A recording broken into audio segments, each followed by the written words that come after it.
राजस्थान में जनजागृति और प्रजामंडल।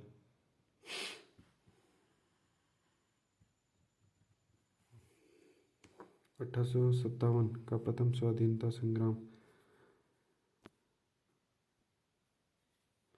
सफल नहीं हो पाया, परंतु जनता में नवचेतना व जागृति की भावना अवश्य उत्पन्न हो गई। इसके लिए निम्नलिखित कारक उत्तरदायी थे। राजस्थान के सांस्कृतिक एवं ऐतिहासिक वैभव की आत्मानुभूति जब हिंदी, गुजराती और बांग्ला साहित्य से राजस्थानी चरित्रों के बारे में हुई, तब जनता अपने प्राचीन गौरव के प्रति सजग हो उठी। आर्य समाज की शाखाओं ने भी राजस्थान में स्वतंत्रता के प्राप्ति प्रति विचारों को फैलाकर राष्ट्रीय चेतना प्रज्वलित की। राजनीतिक जागृति की भावना को विकसित करने में स्वामी दयानंद सरस्वती और स्वामी विवेकानंद का महत्वपूर्ण योगदान रहा। साहित्य और पत्रकारिता ने भी राष्ट्रीय भावना को जगाया। बंकिम चंद्र चटर्जी के वंदे मातरम गान से राजस्थान गूंज उठा। राजस्थान समाचार, देश हितैषी, परोपकारक आदि समाचार पत्रों ने भी राष्ट्रीय भावना की जागृति में महत्वपूर्ण सहयोग दिया। उदयपुर से सज्जन कीर्ति सुधाकर और अजमेर से एक अंग्रेजी साप्ताहिक राजस्थान टाइम्स का सन 1885 में प्रकाशन शुरू हुआ। अखबारों के माध्यम से लोगों में राष्ट्रीय चेतना का उदय हुआ।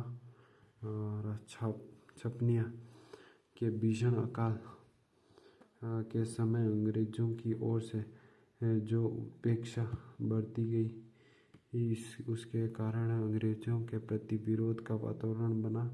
अंततः जनता के मन में स्वतंत्रता प्राप्ति के विचार बनने पर आरंभ हो गए। एडवर्ड सप्तम के राज्यारोहण समारोह के समय उदयपुर के महाराणा फतेह सिंह को आमंत्रित किया गया। इसमें शामिल होने के लिए उन्होंने दिल्ली प्रस्थान किया। तभी उन्हें रास्ते में शाहपुरा के क्रांतिकारी केसरी सिंह बारट ने चेतावनी चुंगटिया नामक रचना भेंट की। उससे उनमें आत्मसम्मान की भावना जागी और उन्होंने दिल्ली दरबार में समारोह में शामिल न होने का निश्चय किया। महाराणा के इस कार्य से राजस्थान की जनता में एक नवचेतना की लहर दौड़ गई।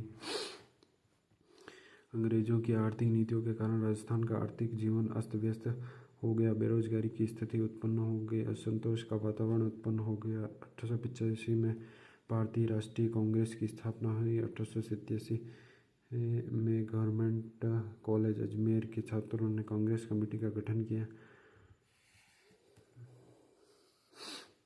आगे चलकर जनता में राष्ट्रीय भावना उत्पन्न हुई, जो निरंतर बलवती होती गई। 1888 में कांग्रेस के इलाहाबाद अधिवेशन में अजमेर के गोपीनाथ माथुर, किशनलाल और हरविलास शारदा राजस्थान के प्रतिनिधि बनकर आए। इलाहाबाद अधिवेशन में अजमेर के गोपीनाथ, किशनलाल और हरविलास शारदा राजस्थान के प्रतिनिधि बनकर आए। 1918 में दिल्ली में आयोजित कांग्रेस अधिवेशन में राजस्थान के कई व्यक्तियों ने भाग लिया, जिसके परिणाम स्वरूप इनका संपर्क ब्रिटिश भारत और अन्य राज्यों के नेताओं से हुआ। इस अधिवेशन के बाद गणेश शंकर विद्यार्थी, विजय सिंह पथिक, जमनालाल बजाज, चांद करण, शारदा, गिरधर शर्मा, स्वामी नरसिंह देव सरस्वती आदि के प्रयत्नों से राजपूताना मध्य भारत नामक एक राजनीतिक संस्था की स्थापना दिल्ली के चांदनी चौक में स्थित मारवाड़ी पुस्तकालय में हुई। बाद में कांग्रेस के नागपुर अधिवेशन के समय यह कांग्रेस की सहयोगी संस्था मान ली गई।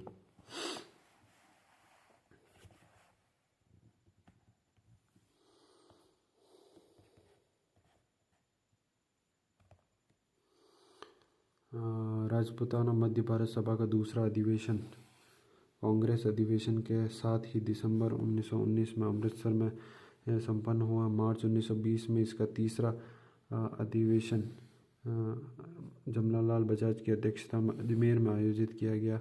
दिसंबर 1920 में चौथा अधिवेशन नागपुर में हुआ। भारतीय राष्ट्रीय कांग्रेस का अधिवेशन भी इस समय नागपुर में हो रहा था। सभा के अध्यक्ष नरसिंह चिंतामणि केलकर निर्वाचित हुए थे, किंतु कुछ कारणों से वे नागपुर नहीं पहुंच पाए। अंततः जयपुर के गणेश नारायण सोमानी को सर्वसम्मति से सभापति चुना गया। अधिवेशन में एक प्रदर्शनी भी लगाई गई जिसमें राजस्थान के कृषकों की दयनीय स्थिति दर्शाई गई थी।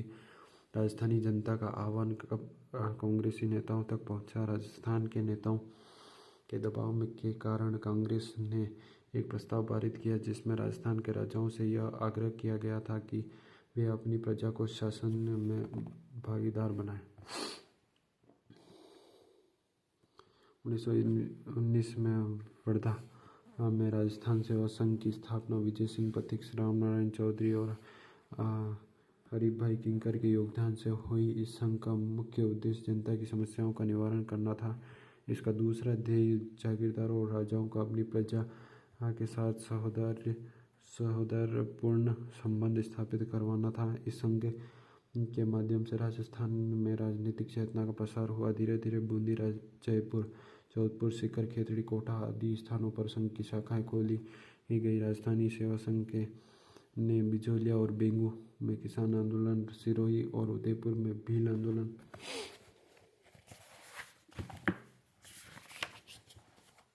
का मार्गदर्शन किया था।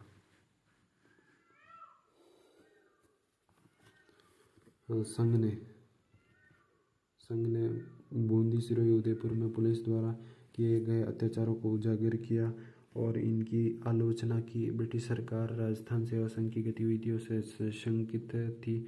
मार्च 1924 में रामनारायण चौधरी, शोभालाल गुप्त को तरुण राजस्थान में देशद्रोहात्मक सामग्री प्रकाशित करने के अपराध में गिरफ्तार कर लिया गया। न्यायालय ने रामनारायण को तो मुक्त कर दिया, परंतु गुप्त को 2 वर्षों के कठोर कारावास की सजा मिली। 1924 में मेवाड़ राज्य सरकार द्वारा पथिक को कैद किए जाने के बाद से सेवा संघ के पदाधिकारियों व सदस्यों में परस्पर मतभेद शुरू हो गए। शनै शनै मतभेद की खाई चौड़ी होती गई। परिणाम स्वरूप 1928-29 तक राजस्थान सेवा संघ पूर्णतः प्रभावहीन हो गया। सन 1920 में भारतीय राष्ट्रीय कांग्रेस का नेतृत्व महात्मा गांधी के हाथों में आ गया। उन्होंने 1921 में असहयोग आंदोलन आरंभ किया। समस्त भारत पर इसका प्रभाव पड़ा। राजस्थान भी इससे अछूता नहीं रहा। यहाँ भी लोगों में देश प्रेम की भावना जागृत हुई और राज्यों में निरंकुश शासन के प्रति तीव्र रोष उत्पन्न हुआ। जोधपुर में एक सत्याग्रही पौड़लाल सराफ हाथ में तिरंगा झंडा लेकर शहर में घूमे। झंडे के एक ओर महात्मा गांधी और दूसरी ओर स्वराज लिखा था। उन्होंने बाजार में एक भाषण दिया जिसे जनता ने उत्साह से सुना। टोंक राज्य की जनता ने एक सभा कर कांग्रेस के प्रति पूर्ण सहानुभूति व्यक्त की और असहयोग आंदोलन का अनुमोदन किया। वहाँ के अंग्रेज पुलिस अधिकारी ने उनके नेता मौलवी अब्दुल रहीम, सैयद जुबैर मियाँ, सैयद इस्माइल मियाँ, काजी महमूद अयूब आदि को गिरफ्तार कर लिया। लगभग 70 अन्य व्यक्ति भी इस संबंध में गिरफ्तार किए गए, लेकिन शीघ्र ही छोड़ दिए गए। जयपुर राज्य में जमनालाल बजाज ने अपनी राय बहादुर की उपाधि लौटा दी। 1 लाख रुपए तिलक स्वराज कोष में दिए। उन्होंने 11,000 रुपये मुस्लिम लीग को दिए। उन्हें अखिल भारतीय कांग्रेस कमेटी की कार्यकारिणी का सदस्य बनाया गया। इसके बाद वे गांधी जी के बहुत निकट आ गए। बजाज से प्रेरित होकर राजस्थान के दूसरे व्यापारियों ने भी इस आंदोलन के दौरान कांग्रेस को आर्थिक सहयोग दिया। बीकानेर में राजनीतिक जागृति अपेक्षाकृत देरी से हुई। धीरे धीरे यहाँ भी ब्रिटिश प्रांतों में चल रहे असहयोग आंदोलन का प्रभाव पड़ने लगा और जनता में रियासती शासन के प्रति असंतोष फैलने आरंभ हो गया। सन 1921 में बीकानेर में मुक्ता प्रसाद वकील आदि ने विदेशी कपड़ों की होली जलाई और खादी पहनने का व्रत लिया।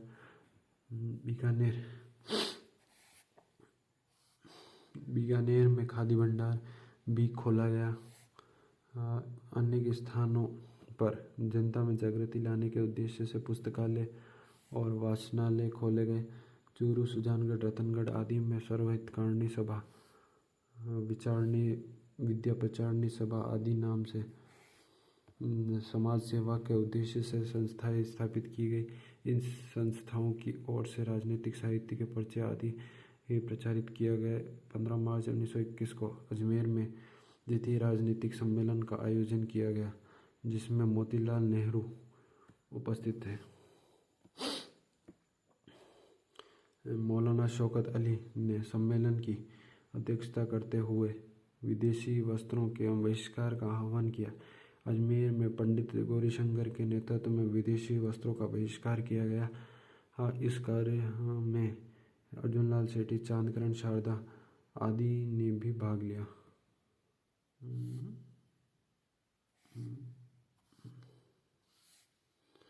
प्रथम विश्व युद्ध के दौरान राजस्थान के नरेशों ने तन, मन और धन से ब्रिटिश सरकार को सहायता प्रदान कर ब्रिटिश साम्राज्य के प्रति पूर्ण निष्ठा का परिचय दिया था। ब्रिटिश सरकार ने भी उन्हें अपना विश्वसनीय सहयोगी तथा युद्ध संचालन में भागीदार बनाया था। बीकानेर के महाराजा गंगा सिंह को साम्राज्यिक युद्ध मंत्रिमंडल और साम्राज्यिक युद्ध सम्मेलन का सदस्य मनोनीत किया गया। उन्हें जर्मनी से संधि वार्ता में भाग लेने के लिए भारत का प्रतिनिधित्व करते हुए पेरिस भेजा गया।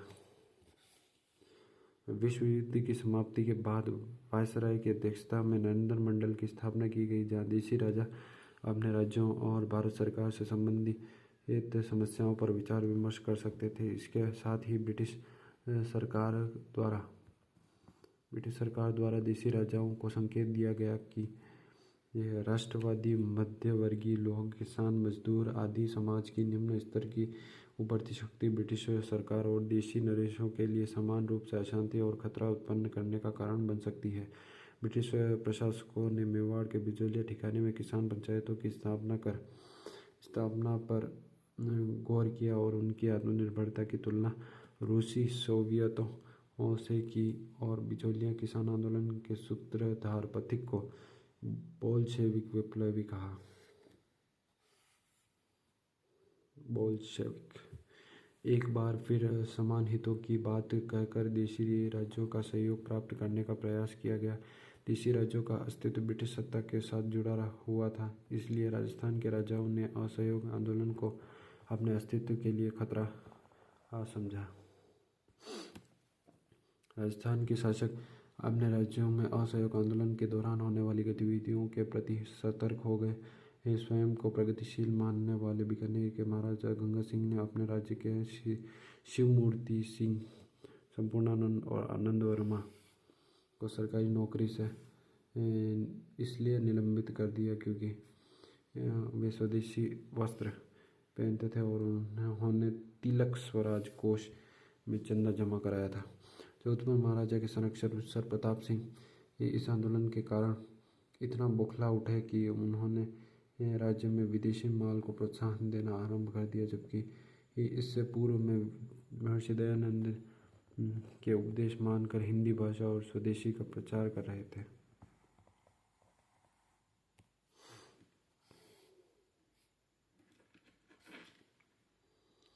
उदयपुर के महाराणा फतेह सिंह असहयोग आंदोलन के प्रति गुप्त रूप से सहानुभूति रखते थे। भारत सरकार ने उन्हें आदेश दिया कि वे या तो उनके कहे अनुसार मंत्रिमंडल का गठन करें या युवराज को शासन के अधिकार सौंपकर स्वयं राजकाज से अलग हो जाएं। महाराणा ने विवश होकर अपने युवराज भूपाल सिंह को 28 जुलाई 1921 को शासनाधिकार सौंप दिए।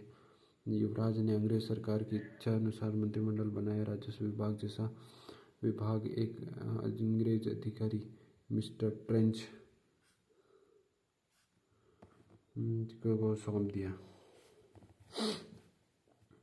और ब्रिटिश सरकार अब यह प्रयत्न करने लगी थी कि जहाँ तक हो सके राजस्थान के राज्यों में अंग्रेज मंत्रियों की नियुक्ति हो, ताकि वे राज्यों में बढ़ती हुई राजनीतिक चेतना पर नियंत्रण रख सकें। सिरोही, बूंदी, जोधपुर और जयपुर में अंग्रेज व्यक्तियों को मंत्री नियुक्त किया गया। जहाँ ऐसा संभव नहीं हुआ वहाँ राज्य के बाहर के व्यक्तियों को उच्च पदों पर नियुक्त करने की व्यवस्था की गई। स्थानीय प्रतिभा की पूर्ण रूप से अवहेलना की गई। मारवाड़ राज्य का प्रथम मैट्रिक परीक्षा उत्तीर्ण व्यक्ति और स्थानीय कॉलेज का प्रथम स्नातक दरबार हाई स्कूल में क्रमशः लेखाकार और सामान्य अध्यापक के पद पर ही कार्यरत रहे। राजस्थान के अनेक राज्यों में राजाओं के प्रशासन का अधिकार छीन कर नवनियुक्त दीवानों और निरंकुश नौकरशाहों को दे दिया गया। उनका कार्य जनता की राजनीतिक गतिविधियों पर अंकुश लगाए रखना था। वे अपने कार्यों के लिए राजा या जनता के स्थान पर दिल्ली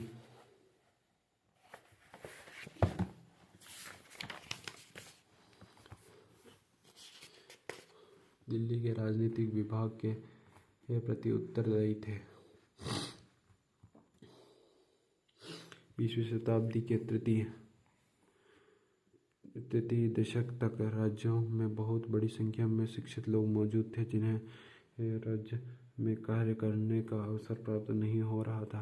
परिणाम स्वरूप उनमें असंतोष फैल गया। इस शिक्षित वर्ग ने प्रचलित व्यवस्था में व्याप्त अनियमितताओं को उजागर कर जनता में जागृति उत्पन्न की। उन्होंने नागरिक अधिकारों और उत्तरदायी शासन की स्थापना के लिए संघर्ष किया और जन आंदोलनों को नेतृत्व प्रदान किया। राजस्थान में अब एक नए युग का सूत्रपात हुआ। राजस्थान में प्रजामंडलों की स्थापना। राजस्थान में स्वतंत्रता संघर्ष को 3 चरणों में विभक्त किया गया। प्रथम 1927 से पूर्व, द्वितीय 1927 से 1938 और तृतीय 1938 से 1949 तक। प्रथम चरण सामाजिक मानवतावादी समस्याओं पर केंद्रित था। द्वितीय चरण all India states people conference की स्थापना हुई और 1938 में हरिपुरा अधिवेशन में प्रस्ताव पास कर देशी रियासतों में लोगों द्वारा स्वतंत्रता संघर्ष चलाने की बात कही गई। 1938 के बाद ही विभिन्न राज्यों में प्रजामंडल या प्रजा परिषदों की स्थापना हुई तथा राजनीतिक अधिकारों और उत्तरदायी प्रशासन के लिए आंदोलन शुरू किए गए। प्रजामंडल की स्थापना से पूर्व भी मुख्यतः बुद्धिजीवी वर्ग ने ब्रिटिश भारत के समान रियासतों में भी प्रजा के अनेक संगठन बनाए। ऐसे संगठनों में 1918 में राजपूताना मध्य भारत सभा, 1919 में राजस्थान सेवा संघ और 1920 में अखिल भारतीय देशी लोक परिषद की स्थापना हुई। इन संगठनों के माध्यम से स्वतंत्रता आंदोलन में तीव्रता आई। सर्वप्रथम प्रजामंडल की स्थापना 1931 में जयपुर में की गई, परंतु इसने राजनीतिक में प्रवेश 1938 में किया। मारवाड़ में प्रजामंडल की स्थापना 1934 में और कोटा में प्रजामंडल की स्थापना 1938 में हुई। इसी वर्ष उदयपुर में मेवाड़ प्रजामंडल, अलवर राज्य प्रजामंडल की स्थापना हुई। 1939 में भरतपुर में स्थापना हुई। बूंदी ने प्रजामंडल की स्थापना कोटा से 6 वर्ष बाद 1944 में की और 1945 में जैसलमेर प्रजामंडल की स्थापना की गई। 1933 में सिरोही में लोक परिषद की स्थापना मुंबई में की गई और बीकानेर में लोक परिषद की स्थापना 1936 में की गई थी। जोधपुर जन आंदोलन। जोधपुर में जन आंदोलन। राजस्थान का जन आंदोलन सर्वप्रथम जोधपुर से प्रारंभ हुआ। जनवरी 1938 में नेताजी सुभाष चंद्र बोस जोधपुर आए और उन्होंने लोगों से त्याग और बलिदान के लिए सदैव तत्पर रहने के लिए आह्वान किया। द्वितीय महायुद्ध में जब अंग्रेजों ने देशी राज्यों से परामर्श किए बिना देशी राज्यों को युद्ध में धकेल दिया तो मारवाड़ लोक परिषद में इसके विरोध में आवाज़ उठाई गई। जब ब्रिटिश प्रांतों में कांग्रेस मंत्रिमंडलों ने अपना रोष बताते हुए पद से त्यागपत्र दिए तो जयपुर के जयनारायण व्यास ने भी सलाहकार परिषद से इस्तीफा दे दिया।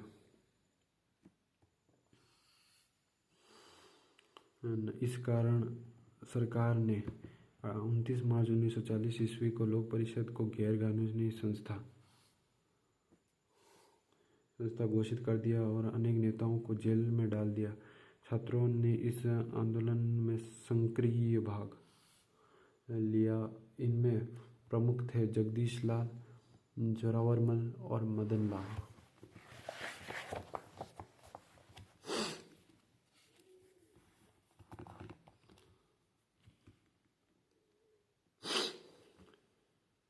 इन्होंने छात्रों को स्कूल जाने से रोका और उन्हें परीक्षा न देने का अनुरोध किया। 18 अगस्त 1942 को आंदोलन के छठे डिक्टेटर फूलचंद बाफना को गिरफ्तार कर लिया गया। नागौर के शिवदयाल दवे को भी, जिसे 7वां डिक्टेटर बनाया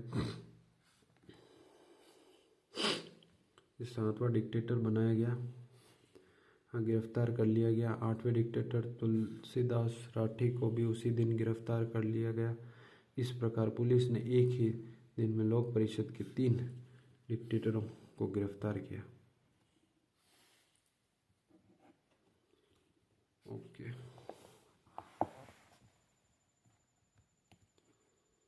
मारवाड़ की स्त्रियों ने भी आंदोलन में महत्वपूर्ण योगदान दिया। 18 अगस्त 1942 को 5 स्त्रियों ने कुछ स्कूली छात्रों के साथ मिलकर ब्रिटिश विरोधी नारे लगाते हुए प्रभात फेरी निकाली। शीघ्र ही भीड़ इकट्ठी हो गई। घुड़सवार पुलिस को और रोकने के उद्देश्य से स्त्रियां सड़क पर लेट गई। कुद्र जनता ने पुलिस को बुरा भला कहा और उस पर पत्थर फेंके। इनमें रमा देवी, कृष्णा कुमारी, अचलेश्वर प्रसाद की पत्नी और दयावती रामचंद्र पालीवाल की पत्नी शामिल थी। इससे पूर्व उन्होंने सरप्रताप स्कूल, पुष्टिकर स्कूल और सरदार हाई स्कूल में धरना देने का प्रयास किया। 22 सितंबर 1942 को एक सभा में सूरज देवी माथुर और सावित्री देवी माथुर ने उत्तरदायी शासन संबंधी गीत गाए। आर्य समाज कन्या पाठशाला की प्रधानाध्यापिका ने इस सभा में एक जोशीला भाषण दिया। आर्य समाज की कन्या पाठशाला की प्राध्यापिका ने इस सभा में एक जोशीला भाषण दिया। बाद में सार्वजनिक मांग पर 1944 में जोधपुर राज्य व्यवस्थापिका सभा स्थापित की गई, लेकिन राष्ट्रवादी इससे संतुष्ट नहीं हुए और अक्टूबर 1946 को डाबरा कांड, जिसे डीडवाना के जागीरदारों ने अपने संबंधी सहयोगियों के द्वारा लोक परिषद के कार्यकर्ताओं पर अमानवीय अत्याचार करवाए। यद्यपि राष्ट्रीय समाचार पत्रों में इस कृत्य की तीव्र भर्त्सना की गई, परंतु जोधपुर महाराजा ने इसकी कोई परवाह नहीं की। जून 1947 में जोधपुर के महाराजा उमेद सिंह का देहांत हो गया। उनके पुत्र हनुमंत सिंह को गतिशील किया गया। नए राजा ने प्रधानमंत्री वेंकटाचार्य को हटा दिया और अपने जागीरदारों व रिश्तेदारों का मंत्रिमंडल बना दिया। 28 फरवरी 1948 को भारत सरकार ने वीपी मेनन को जोधपुर भेजा और उनके समझाने पर राजा ने वस्तु स्थिति को समझा। 1948 में जयनारायण व्यास के मंत्रिमंडल का निर्माण हुआ और मार्च 1949 में जोधपुर बृहत्तर राजस्थान में विलीन हो गया।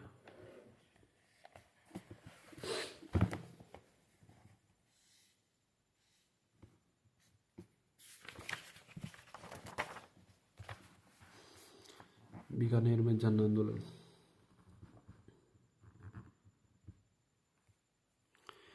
बीकानेर के महाराजा गंगा सिंह एक प्रगतिशील शासक थे और उन्होंने अपनी योग्यता से अंतर्राष्ट्रीय ख्याति प्राप्त कर ली थी। उन्होंने राज्य में व्यवस्थापिका, हाई कोर्ट व नगर पालिकाओं का निर्माण कर सुधारक की भूमिका अदा की थी, परंतु जन आंदोलन को उन्होंने साम दाम दंड भेद की नीति से दबा दिया था। बीकानेर में जन जागृति लाने वालों में चूरू के स्वामी गोपाल दास सर्वप्रथम थे। रियासती शासन ने बीकानेर षड्यंत्र केस में स्वामी गोपाल दास और उसके 8 साथियों को फंसा दिया और जेल में अनेक यातनाएं दी। मंगाराम वेद ने राजा के आतंक के कारण कलकत्ता जाकर बीकानेर प्रजामंडल की स्थापना की। 1943 में गंगा सिंह की मृत्यु हो गई और उनके बाद शार्दुल सिंह राजा बने। पिता की तरह पुत्र ने भी दमन चक्र चालू रखा, परंतु 1947 के बाद राजा बदलते समय के पहचान गए और 1947 में बीकानेर एक्ट पास कर द्विसदनीय व्यवस्थापिका राज्यसभा 1947 में बीकानेर एक्ट पास कर द्विसदनीय व्यवस्थापिका राज्यसभा तथा धारा सभा की स्थापना की गई। इसके अतिरिक्त लोक सेवा आयोग व हाई कोर्ट का भी गठन किया गया। जनता को कतिपय मौलिक अधिकार भी प्रदान किए गए। अप्रैल 1947 में बीकानेर ने केंद्रीय संविधान सभा में प्रतिनिधि भेजे और बीकानेर ने बृहत राजस्थान में शामिल होने में कोई अड़चन पैदा नहीं की। लंबे इंतजार के बाद दिसंबर 1947 में बीकानेर संविधान अधिनियम जनता के लिए प्रकाशित कर दिया गया। कहने को तो इसके अनुसार शासक के संरक्षण में कार्य करते हुए जनता के प्रति एक उत्तरदायी सरकार बनाई जा रही थी और व्यापक मताधिकार पर आधारित 2 सदनों वाली व्यवस्थापिका अस्तित्व में आई। कुछ बातों को छोड़कर समस्त शासन को एक परिषद को सौंप दिया गया जो व्यवस्थापिका के प्रति उत्तरदायी थी। शासक ने यह भी घोषणा कर दी कि 2 वर्ष के भीतर ही उनके संरक्षण में एक पूर्ण उत्तरदायी सरकार बनाई जाएगी। जनवरी 1948 में महाराजा ने सभी राजनीतिक बंदियों को रिहा कर दिया। प्रजा परिषद के कार्यकर्ताओं ने एक सभा में घोषणा की कि नया संविधान स्वीकार करने योग्य नहीं है। प्रजा परिषद के कार्यकर्ताओं ने एक सभा में घोषणा की कि नया संविधान स्वीकार करने योग्य नहीं है। तो 2 फरवरी 1948 को यह घोषणा की गई कि अप्रैल 1948 तक उत्तरदायी सरकार अस्तित्व में आ जाएगी। 18 मार्च 1948 को शार्दुल सिंह ने मंत्रिपरिषद के स्थान पर एक मिला जुला अंतरिम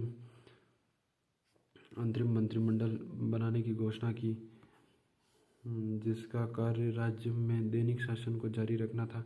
यह मिला जुला मंत्रिमंडल अधिक दिनों तक कार्य नहीं कर सका। प्रजामंडल चुनाव करवाने के पक्ष में नहीं था। सामंती प्रतिनिधियों के साथ मिलकर जनप्रतिनिधियों के लिए सरकार चलाना संभव नहीं था। प्रजामंडल के सदस्यों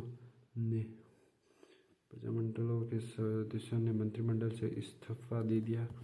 विवश होकर महाराजा ने मंत्रिमंडल भंग कर दिया। केंद्र के दबाव के फलस्वरूप उसे प्रस्तावित चुनाव भी रद्द करने पड़े। इसी बीच कैबिनेट योजना के अंतर्गत अंतरिम सरकार बनी और संविधान निर्मात्री सभा का कार्य आरंभ हुआ। देशी राज्यों को भी संविधान निर्मात्री सभा में भाग लेने को आमंत्रित किया गया। महाराजा शार्दुल सिंह ने दूरदर्शिता का परिचय देते हुए इसमें भाग लेने का निर्णय किया। उसने अन्य राज्यों को भी इसमें भाग लेने के लिए प्रेरित किया। 28 अप्रैल 1947 को बीकानेर के प्रतिनिधि के पड्डीकर ने संविधान निर्मात्री सभा में अपना स्थान ग्रहण किया। 3 जून 1947 को माउंटबेटन योजना की घोषणा हुई, जिसमें भारत के विभाजन का उल्लेख था। देशी नरेशों के समक्ष अब यह विकल्प था कि वे स्वतंत्र रहे या भारतीय संघ या पाकिस्तान में सम्मिलित हो। महाराजा शार्दुल सिंह ने बीकानेर राज्य को भारतीय संघ में सम्मिलित करने का निर्णय किया। जैसलमेर में जन विद्रोह, जन आंदोलन।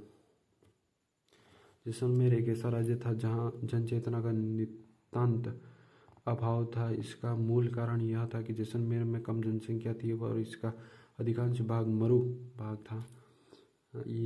यातायात के साधनों का भी अभाव था और संचार माध्यम भी विकसित नहीं थे। यहाँ के राजा ने जन आकांक्षाओं को अधिक दबा कर रखा था। यही कारण है कि पहला समाचार पत्र विजय 1920 में प्रारंभ हुआ और 1932 में माहेश्वरी समाज नवयुवक मंडल का गठन किया गया। राज्य ने इस पत्र पर प्रतिबंध लगाकर इसके मंत्री को जेल में डाल दिया और सागरमल गोपा ही ऐसे पहले व्यक्ति थे जिन्होंने निरंकुश शासन के विरुद्ध जनता के में जागृति पैदा की, परंतु वे रियासती शासन के आतंक व अत्याचार के शिकार हुए। सागरमल अपनी व्यथा का वृत्तांत निरंतर जयनारायण व्यास, शेख अब्दुल्ला और जवाहरलाल नेहरू को भेजते रहे। सागरमल गोपा को 4 अप्रैल 1946 में जेल में ही जलाकर मार दिया गया और इसके बाद मीठालाल व्यास ने जैसलमेर प्रजामंडल की स्थापना का साहस किया, परंतु राजा के आतंक से बचने के लिए इसकी स्थापना जोधपुर में की गई। 28 मई को जयनारायण व्यास व मीठालाल ने जैसलमेर में जुलूस निकाला और एक विशाल आम सभा का आयोजन किया, जिसके पश्चात जन भावना को नहीं दबाया जा सका। अंत में जैसलमेर भी वृहत राजस्थान में शामिल हो गया।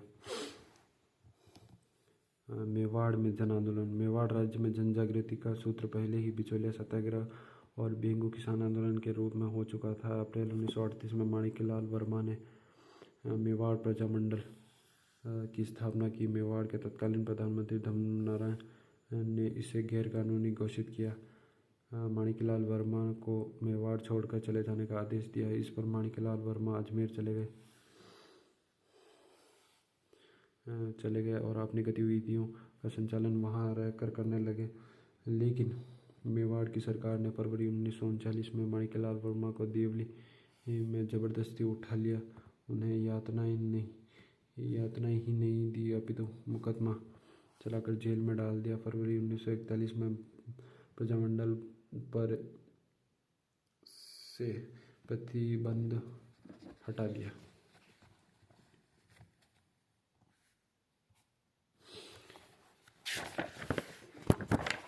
नवंबर 1941 में प्रजामंडल का प्रथम अधिवेशन माणिक्यलाल वर्मा के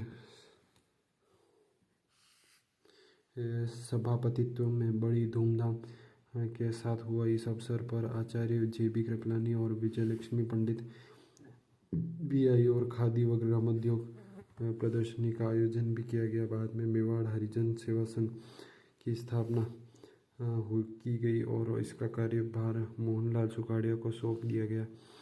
इसी प्रकार भील, मीणा और आदिवासियों के कल्याण का कार्य बलवंत सिंह मेहता को सुपुर्द किया गया।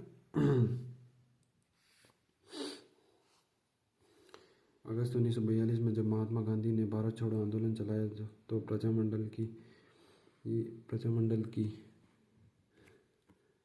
प्रजामंडल को फिर गैर कानूनी घोषित कर दिया गया और इसके संबंध नेताओं को गिरफ्तार कर दिया गया। दिसंबर 1945 में मेवाड़ प्रजामंडल के निमंत्रण पर अखिल भारतीय देशी राज्य लोक परिषद का सातवां अधिवेशन उदयपुर में आयोजित हुआ, जिसमें 435 प्रतिनिधियों ने भाग लिया। इस सम्मेलन की अध्यक्षता पंडित जवाहरलाल नेहरू ने की थी और धीरे धीरे देश के वातावरण के साथ मेवाड़ में भी परिवर्तन आने लगा। महाराणा किंग ने उत्तरदायी शासन की मांग को आंशिक रूप से स्वीकार करते हुए मेवाड़ को नया संविधान दिया, जिसका प्रारूप के मुंशी ने तैयार किया था और स्वतंत्रता के बाद मेवाड़ भी राजस्थान में विलीन हो गया। कोटा में जन आंदोलन। कोटा में जन जागृति का सूत्रपात लगभग 1918 से ही प्रारंभ हो गया था। कोटा निवासियों ने भी विदेशी वस्तुओं का बहिष्कार चालू कर दिया था और उनमें गांधी टोपी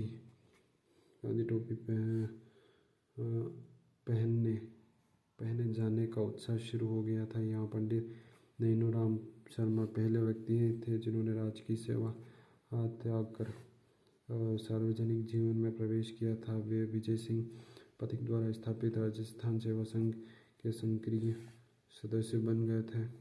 उन्होंने सर्वप्रथम बेगार प्रथा के विरुद्ध कोटा में आंदोलन चलाया। 1934 में हाड़ौती प्रजामंडल की स्थापना की। फिर इनके साथ पंडित अभिन्नहरी भी हो गए और दोनों ने मिलकर सरकार से उत्तरदायी सरकार बनाने का आग्रह किया। अभिन्नहरी मांगरोल में रहने वाले थे, इसलिए उन्होंने यह 1939 में कोटा राज्य प्रजामंडल की स्थापना वहाँ की। इसकी अध्यक्षता पंडित नैनूराम ने की। अधिवेशन के स्वागताध्यक्ष सेठी मोतीलाल बनाए गए। 1940 में कोटा की रामतलाई क्षेत्र में कोटा प्रजामंडल का एक अधिवेशन आयोजित किया गया। इस अधिवेशन की अध्यक्षता पंडित अभिन्नहरी ने की। इस सम्मेलन में विजय सिंह पथिक ने भी भाग लेने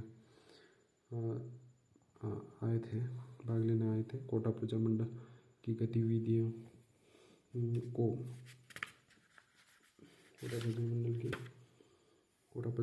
गतिविधियों को उस समय गहरा धक्का लगा जब पंडित नैनूराम की अज्ञात लोगों ने हत्या कर दी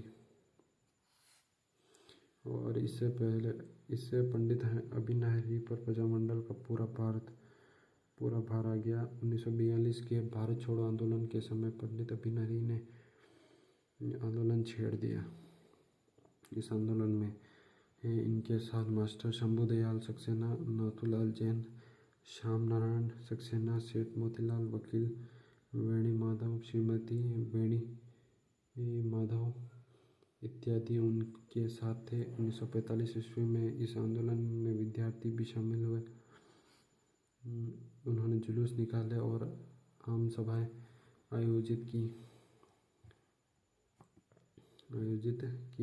प्रदर्शनकारियों पर लाठीचार्ज हुआ, लेकिन भीड़ ने शहर कोतवाली पर कब्जा कर तिरंगा झंडा फहराया।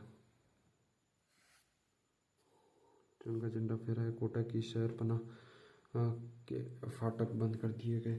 शहर में आने वाली अब सड़कों में गड्ढे खोद दिए ताकि बाहर से कोई मदद न आ सके। कोटा के दीवान सर हरिलाल गोसलिया और आई.जी. पुलिस संत सिंह आंदोलन को कुचल देना चाहते थे, परंतु कोटा के महाराव भीम सिंह ने पलायथा के सर ओंकार सिंह के माध्यम से जनता से 16 अगस्त 1945 को समझौता किया। बाद में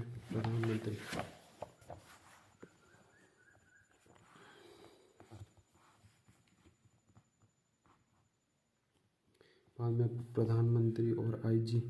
पुलिस को भी दरबार से हटा दिया। इस आंदोलन के बाद प्रजामंडल के झंडे के नीचे कोटा के सामंत, नागरिक, किसान, मजदूर और छात्र सब आ गए। जब देश आज़ाद हुआ तो कोटा के महाराव भीम सिंह ने राजस्थान के विलीनीकरण की प्रक्रिया में महत्वपूर्ण योगदान दिया और इसी कारण से वे पूरे राजस्थान के उपराज्य प्रमुख बनाए गए। बूंदी में जन आंदोलन। बूंदी में भी कोटा की भांति राजनीतिक जागृति के लक्षण पहले ही से दिखाई दे रहे थे। विजय सिंह पथिक और रामनारायण चौधरी ने कर वृद्धि और बेगार के विरुद्ध आंदोलन प्रारंभ किया। पुलिस ने किसानों पर अपना दमन चक्र चालू किया और नमाणा ग्राम में बहुत अत्याचार किया, जिससे आंदोलन में और तेजी आ गई। बूंदी के महाराव ईश्वरी सिंह ने आंदोलन को दबाने का भरसक प्रयत्न किया। 1931 में कांतिलाल की अध्यक्षता में बूंदी प्रजामंडल की स्थापना की गई। 1936 में सरकार ने राजस्थान समाचार पत्र के प्रकाशन पर पाबंदी लगा दी लेकिन प्रजामंडल के अध्यक्ष ऋषिदत्त मेहता 3 वर्ष के लिए राज्य से निष्कासित कर दिया। परंतु जब वे 1941 में वापस बूंदी आए तो उन्होंने फिर आंदोलन प्रारंभ किया। 1942 में उन्होंने ब्रज सुंदर शर्मा को साथ लेकर आंदोलन छेड़ दिया। समय की मांग के अनुसार महाराव ईश्वरी सिंह में भी ये परिवर्तन आया और उन्होंने संविधान निर्माता सभा की नियुक्ति कर दी। भारत आज़ाद होने पर बूंदी की प्रांत राजस्थान में विलीन हो गया। जयपुर में जन आंदोलन। जयपुर में जनजागृति के कार्य का श्री गणेश अर्जुनलाल शेट्टी ने किया। उनके बाद जमनालाल बजाज ने 1927 में चरखा संघ की स्थापना की। 1931 में कर्पूर चंद पाटनी ने जयपुर प्रजामंडल की स्थापना की। प्रारंभ में इसका कार्य समाज सुधार ही रहा। बाद में पंडित हीरालाल शास्त्री, चिरंजीलाल अग्रवाल, कर्पूर चंद पाटनी, दौलतमल भंडारी को गिरफ्तार कर लिया गया। इसके विरोध में जयपुर शहर में इस दमन जागर की भर्त्सना की गई। आखिर सरकार प्रजामंडल के नेताओं से बातचीत करने के लिए तैयार हो गई। अगस्त 1939 को दोनों पक्षों में समझौता हो गया, जिसके फलस्वरूप प्रजामंडल को मान्यता दी गई, मान्यता मिल गई और सेठ जमनालाल बजाज व अन्य कार्यकर्ताओं को रिहा कर दिया गया।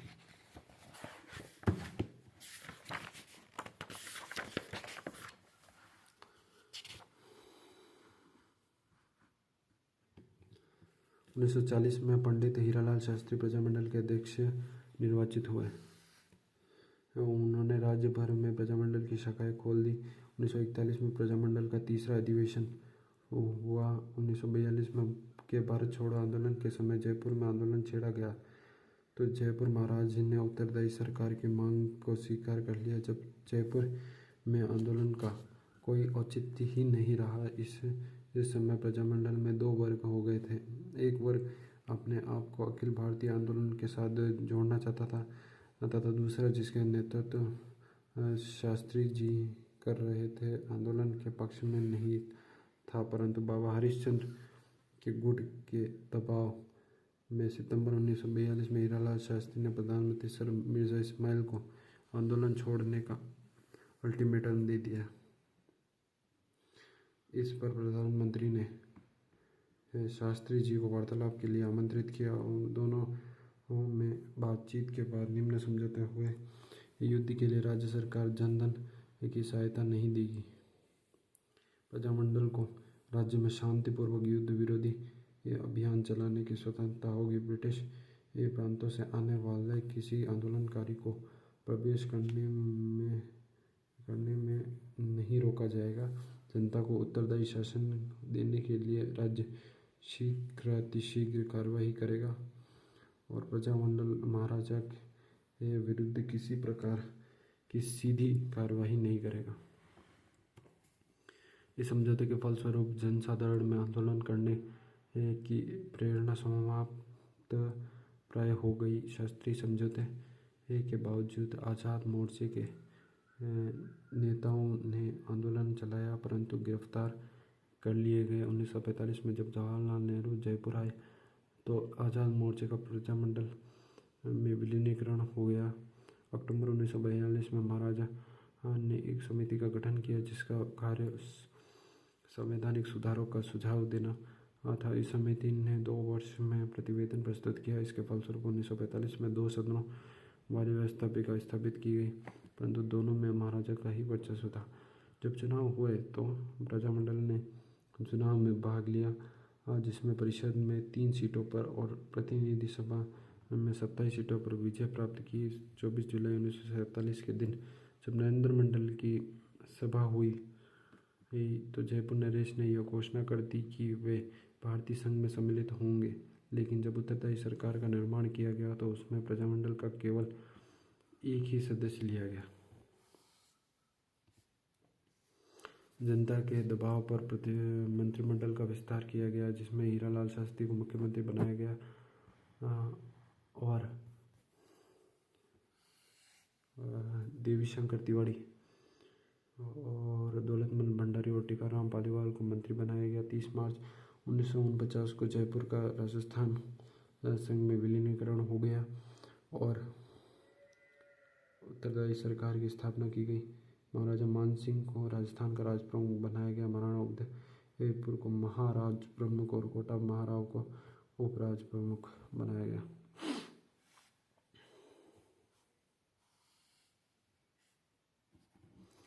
अलवर में जन आंदोलन। अलवर राज्य की जनता में जागृति लाने का कार्य पंडित हरिनारायण शर्मा ने किया। उन्होंने अस्पृश्यता निवारण संघ, वाल्मीकि संघ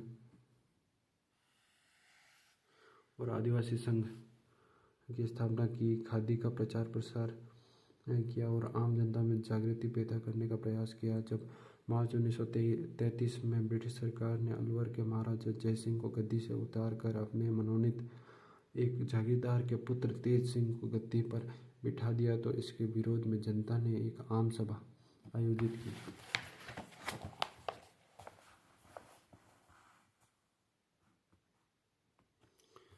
राज्य सरकार ने हरिनारायण शर्मा, कुंज बिहारी लाल मोदी और अन्य नेताओं को गिरफ्तार कर लिया। 1938 में अलवर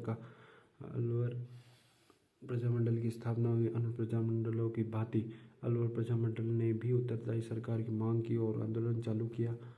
1940 में राज्य द्वारा युद्ध कोष के लिए धन एकत्रित करने का प्रजामंडल ने विरोध किया।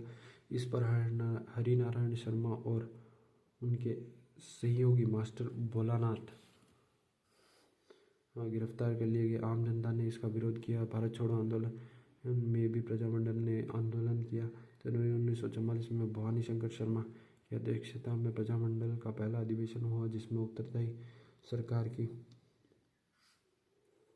सरकार की मांग को दोहराया गया और फरवरी 1946 में उत्तरदायी सरकार बनाने के लिए प्रजामंडल के आंदोलन छेड़ दिया और कई गिरफ्तारियां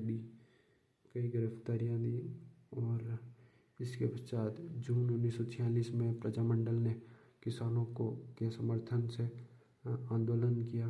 प्रजामंडल और सरकार में टकराव 1947 में भी चलता रहा।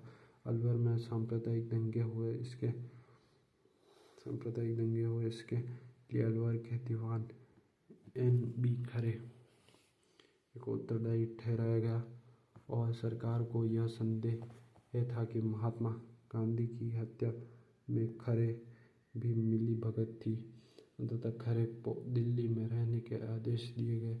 मार्च 1948 में अलवर राज्य का मदरसा संघ में विलय हो गया। भरतपुर में जन आंदोलन। भरतपुर राज्य में जनजागृति उत्पन्न करने वालों में जगन्नाथ दास अधिकारी और गंगा प्रसाद शास्त्री का नाम प्रमुख है। भरतपुर के तत्कालीन महाराजा किशन सिंह एक प्रगतिशील व्यक्ति थे। उन्होंने हिंदी को राजभाषा का दर्जा दिया और गांवों व नगरों में स्वायत्त शासी संस्थाओं का विकसित किया। वे उत्तरदायी सरकार बनाने के भी पक्षधर थे। उनके प्रगतिशील विचारों की उन्हें कीमत चुकानी पड़ी और ब्रिटिश सरकार ने उनको गद्दी से उतार दिया और बालक ब्रिजेंद्र सिंह को गद्दी पर बिठा दिया और तथा शासन चलाने के लिए एक प्रशासक नियुक्त कर दिया। 1930 में भरतपुर महाविद्यालय के छात्रों ने स्वतंत्रता दिवस मनाया। 1938 ईस्वी में राज्य के बाहर रेवाड़ी में भरतपुर प्रजामंडल की स्थापना की गई। इसके अध्यक्ष गोपीलाल यादव बने और कोषाध्यक्ष मास्टर आदित्येंद्र को बनाया गया। राज्य सरकार ने प्रजामंडल को गैर कानूनी संस्था घोषित कर दिया। इस पर प्रजामंडल ने 21 अप्रैल 1938 को सरकार के विरुद्ध सत्याग्रह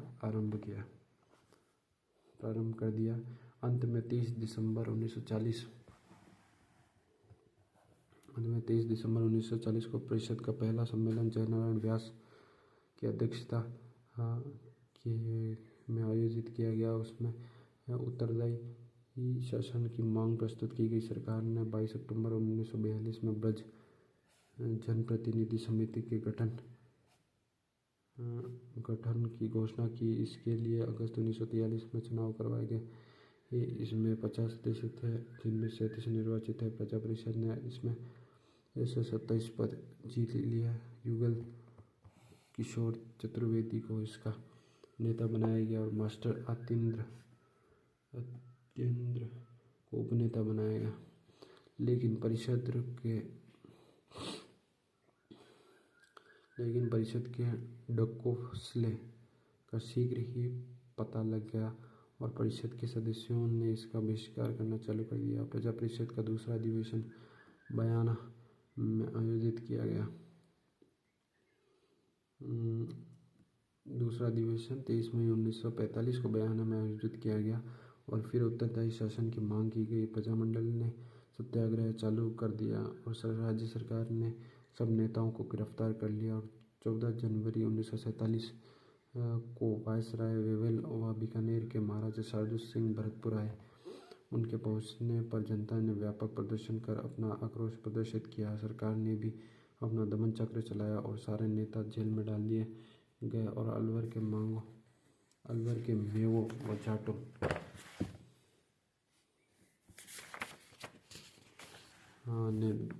में दंगे भड़क उठे। और 15 अगस्त 1947 को जब भारत आज़ाद हुआ तो भरतपुर सांप्रदायिकता की आग में जल रहा था। 18 मार्च 1948 को भरतपुर राज्य को मत्स्य संघ में विलीन कर दिया। धौलपुर में जन आंदोलन। धौलपुर में जन चेतना का कार्य स्वामी श्रद्धानंद ने 1918 में प्रारंभ किया। 1936 में कृष्ण दत्त पालीवाल ने धौलपुर प्रजामंडल की स्थापना की। इसके पश्चात 1938 व 1940 में उत्तरदायी शासन की मांग प्रस्तुत की। 12 नवंबर 1946 को तासीम गांव में प्रजामंडल का अधिवेशन बुलाया गया, परंतु सरकार ने किराए के गुंडों के माध्यम से दंगे फसाद करवा दिए। 1947 के बाद भी धौलपुर प्रजामंडल उत्तरदायी शासन की मांग करता रहा। अंत में 17 फरवरी 1948 को सरदार पटेल ने महाराजा को दिल्ली बुलाकर शासनाधिकार त्यागने पर मजबूर कर दिया और बाद में धौलपुर को मत्स्य संघ में विलीन कर दिया गया। करौली में जन आंदोलन। करौली में प्रजामंडल की स्थापना 1938 में हुई। इसके प्रमुख नेता त्रिलोक चंद्र माथुर, चिरंजीलाल मिश्र, चिरंजीलाल शर्मा व मान सिंह आदि थे। अन्य राज्यों की भांति करौली में भी आंदोलन समाप्त के प्रयास किए गए। नवंबर 1946 में करौली के पड़ोसी राज्य के कार्यकर्ताओं का एक सम्मेलन बुलाया गया, जिसमें करौली में उत्तरदायी शासन की मांग की गई। जुलाई 1947 में महाराजा ने 11 सदस्यों की एक समिति संवैधानिक सुधार के विषय में सुझाव देने के लिए नियुक्त की। प्रजामंडल ने मांग की कि इसमें कुछ जनप्रतिनिधि भी होने चाहिए, परंतु महाराजा ने यह मांग अस्वीकार कर दी और कुछ समय बाद करौली का मत्स्य संघ में विलीनीकरण हो गया। अन्य राज्यों में जन आंदोलन। राजस्थान में अनेक राज्य ऐसे थे जहां राजनीतिक चेतना का विकास 20वीं सदी के दूसरे-तीसरे दशक में हुआ। उनमें थे बांसवाड़ा, डूंगरपुर, प्रतापगढ़, सिरोही, शाहपुरा, टोंक, कुशलगढ़, झालावाड़। राज्य ऐसा राज्य था जहां के राजा स्वयं प्रगतिवादी थे और उन्होंने अनेक कदम ऐसे उठाए जिससे जन चेतना में वृद्धि हुई। बांसवाड़ा में भूपेंद्र नाथ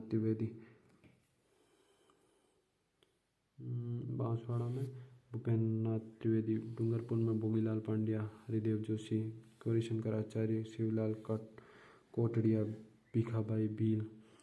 प्रतापगढ़ में अमृतलाल पायक, चुन्नीलाल पायक, सिरोही में गोकुलभाई भट्ट आदि ने जनचेतना लाने में अथक प्रयास किए और अन्य पिछड़ी जातियों में शिक्षा द्वारा जन जागृति लाने का प्रयास किया। सेवा संघ के माध्यम से सामाजिक कुरीतियों तथा अंधविश्वासों को दूर किया। उन्हीं के प्रयासों से 1945 में डूंगरपुर प्रजामंडल की स्थापना हुई।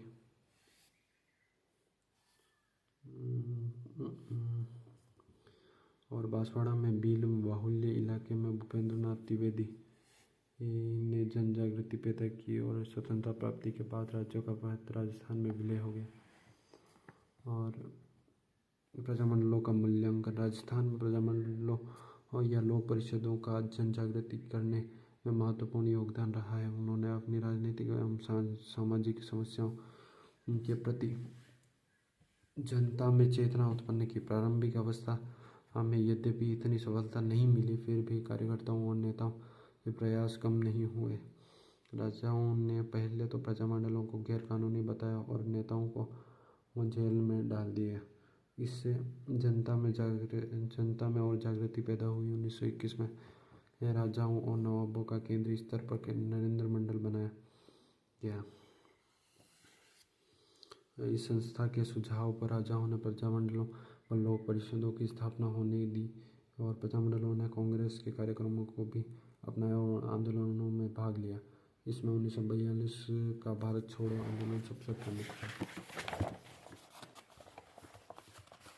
इससे सारा देश एकता के सूत्र में बंध गया और राजाओं को भी ये आभास हो गया कि अब लोकतंत्र का युग आ रहा है और राजतंत्र व निरंकुशता के दिन चले गए हैं। यही कारण है कि सरदार पटेल के प्रयासों से सभी राजाओं ने अपने राज्यों का भारत संघ में विलीनीकरण स्वीकार कर लिया और प्रजामंडलों ने ही सामाजिक कुरीतियों की ओर जनता का ध्यान आकृष्ट किया और इस महान सामाजिक व राजनीतिक परिवर्तन लाने का श्रेय प्रजामंडलों को ही जाता है। 1888 में कांग्रेस के इलाहाबाद अधिवेशन में राजस्थान से किन प्रतिनिधियों ने भाग लिया? 1919 में राजस्थान सेवा संघ की स्थापना कहाँ हुई और अखिल भारतीय देशी लोक परिषद की स्थापना कब हुई?